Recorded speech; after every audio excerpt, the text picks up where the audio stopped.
QNT vs. HBAR, the sleeping giant. Question. And before we get into which one is more asleep relative to its actual institutional reality, here are the three numbers you need to know about each asset right now. QNT Rich List as of August 2nd, 2026. Total holders, 168,222 wallets. To be in the top 10%, you need 50 QNT at $60. That is $3,040.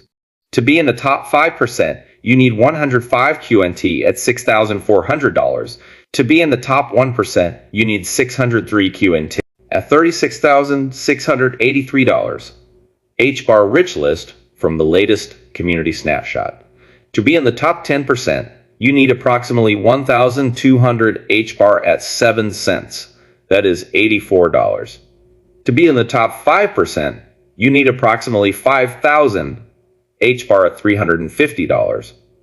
To be in the top 1%, you need 30,000 HBAR at $2,100. Those are the numbers. Now here is what they actually mean. And this is the part most rich list videos never get to. The wallet thresholds tell you where you are in the distribution. They do not tell you what that distribution position is worth. And for QNT and HBAR specifically, the thing that determines the value of each tier position is not the token count. It is the institutional deployment data sitting underneath those tiers. Because the same wallet size in two different assets is not the same position when one asset has the Bank of Japan and the ECB in its institutional pipeline, and the other has the EU AI Act activating this month, and 15 ETF applications pending simultaneously. That is the sleeping giant comparison. And to make it honestly, you have to look at both institutional pictures with the same level of scrutiny.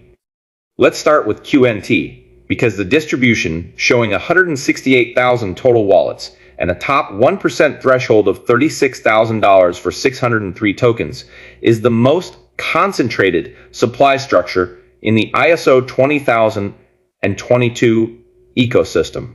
And that concentration is either the most powerful signal or the most dangerous risk in this comparison, depending on what the institutions connected to it are actually doing.